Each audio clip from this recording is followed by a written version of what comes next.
So top three exercises for building a massive quad. If you're looking to add as much size as possible on your quads, you're gonna wanna watch this video and follow the tips. Tip number one, hack squat. This is probably gonna be the best quad exercise. If you have access to hack squat, I definitely recommend adding it to your arsenal. What it's gonna do is it's gonna take stability out of the equation. I mean, this is a little bit stability demands, but the fact that you have the pad, that's gonna basically allow your legs to do most of the work, right? Which is what you always want when it comes to hypertrophy training. So breaking it down, in terms of setup, you're gonna want to place your feet as close as possible to you, right? So these are your hips, these are your feet. You're gonna want to bring your feet as close as possible to your hips. So try to have them at the bottom of the platform. Now, you're gonna start here, right? Before you start to descend, reminder, you're gonna try to keep your hips back, everything glued onto the platform. Then from there, you're gonna bring your hands up onto the handles. Honestly, this is a little thing. Think about it as if you're trying to tuck your elbows down too. And you wanna keep this nice and tight, right? You wanna actively use these muscles over here. So then from there, he's gonna go ahead, he's gonna start. As he keeps his hips glued onto the pad, he's gonna think about pushing his knees forward as his feet stay on the platform when he descends. So go ahead, descend, push your knees forward, pause at the bottom, good. Now look at this amount of knee flexion. So he has a good amount of knee flexion here. And the good thing with the hack squat too, the way that it's set up, you can tell it's at an angle. It basically is gonna allow you to get as much knee flexion without having your hips run out of room. Then from there, go ahead and think about as if your feet are sliding up as you push, right? So you wanna keep the heels on the platform, but imagine as if your feet are sliding up. Go ahead. Nice, let's do a couple reps of that. And now here's the thing, you're gonna wanna find that stance where just how you would with your squat. Generally, it's gonna carry over to all your other squatty motions, right? With hack squat, stick to where how you do your regular squats. If you do back squats, front squats, same thing here.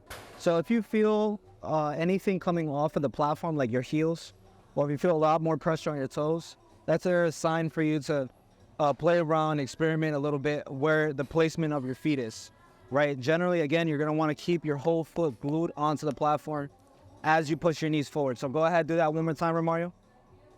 Think about as if your feet are sliding up when you come up. Nice. So another thing too, is if you feel a lot of pressure on the joints, make sure you're not exploding and bouncing and going way too quick. Let the muscles do what they're supposed to do. And another thing, if your knees hurt while doing this, like make sure you're not ego lifting, okay?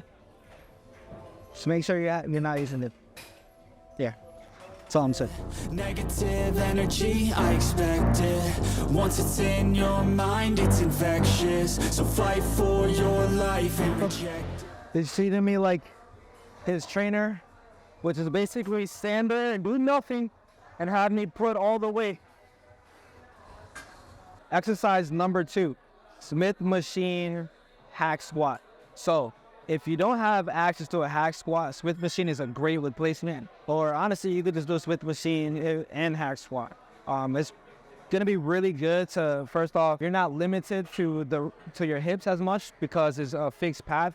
So your placement as to where your feet is, and with the bar, you could play around with that and you could basically have your quads doing most of the work. That's why I like Smith machine.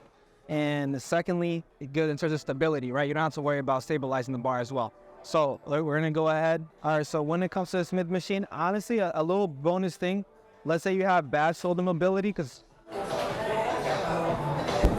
let's say you have bad shoulder mobility. If you can't get in this position comfortably, you can get straps and you can tie the straps onto the Smith machine and hold the straps as you come down. So one of the benefits with the Smith machine, you can push yourself back as you're applying force forward. And that's basically gonna allow your quads to do most of the work. So you start off pretty relatively close. Then from there, you see how much knee flexion do you have with that foot position. And if you feel like you don't have that much knee flexion, place your feet even further up, right? For me, I'm gonna be pretty close here. holding onto the Smith machine. Same thing, same concept when it comes to the squat. I'm gonna find a stance where my knees are gonna go as forward as possible without having any limitations elsewhere. So I'm gonna place my feet a little bit wider than hip width apart, rotate my toes out, sink my hips down and think about driving the knees forward and tracking alongside with the toes. Now this is as low as I can go. Pause for a second. I would recommend pausing for a second. Think about my feet sliding forward as my heel stays on the ground and then drive back up. You should feel your whole foot on the floor as you're doing this. And one thing when it comes to getting as much quads as possible is as your feet are glued onto the floor, just imagine as if it's sliding forward. Obviously, it's not going to move, and it's going to stay put, but that little cue, it tends to get more quads in the pictures. Meanwhile.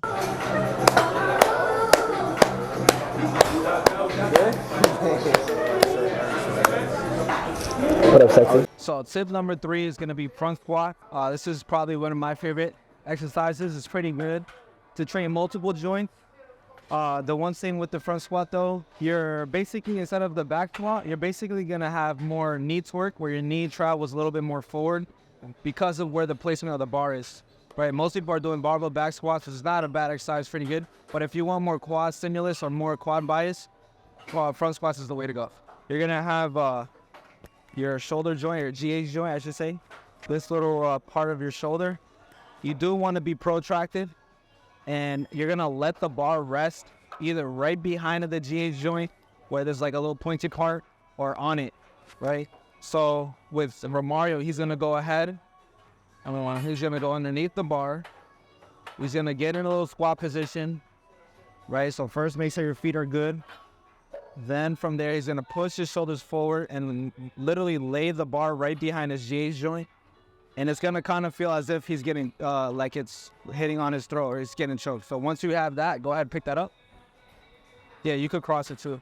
And then you're gonna just use your fingertips to stabilize the bar. Now you could do it like this, or there's another way, we'll talk about that soon. But once you have that set, Romario, this should be all the way back. You're gonna have the elbows up too. Chest is gonna be pretty tall. You're gonna have your back muscles helping you to keep the bar up as your elbow's pretty high. Then from there, he's gonna start, take 3 steps back. So go ahead, take 3 steps back. Right, so as his feet are a little bit wider than hip width apart, and for most people, they're gonna have more range of motion at the knee or less limitations at the hip if they bring their feet wider than their hips. And then he's also gonna go ahead and flare out his toes just a little bit, so flare them out. Yep. Now this is gonna allow for his tibia to have to rotate a little less. And if that happens, he's gonna have more knee flexion, right? Which is what we want in the front squat. So go ahead, calm down, start to sink the hips as you drive the knees forward. Nice. Now your goal, if you're really trying to maximize your quad stimulus and get as much quads as possible, you want to think about driving your knees forward as you keep your foot completely on the ground. The more knee flexion you can get, the better, right? So go ahead, do that a couple more reps for Mario.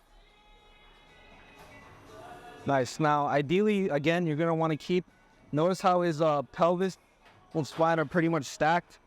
You're going to want to keep that the whole entire time. If you get a little bit of rounding at the bottom, it's not really a bad thing as long as just a little bit. Go ahead. And as long as you're braced, right? I don't want my pelvis to be back here as I pop up the ribs. Nothing bad with this, but for most people, you're going to want to keep them pretty much together, and that's going to keep compression. So when it comes to doing front squats, especially when you're putting heavier and heavier loads, you are going to want to be pretty braced.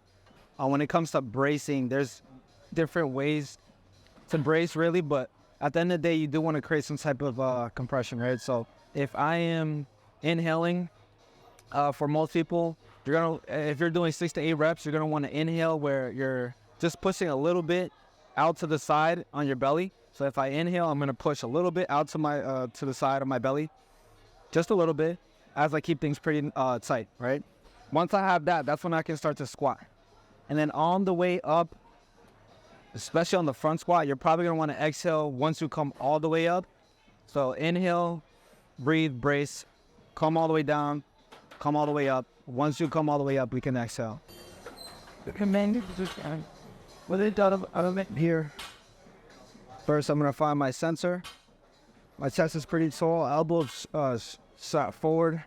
Then from there, as I sink my hips down just a little bit, like I'm gonna move my hips back just a little bit, sink my hips down as I'm actively pushing my knees forward as much as I can. Now, once I get to the bottom, pause for a second. Think about pushing the knees forward too. So I'll do that again.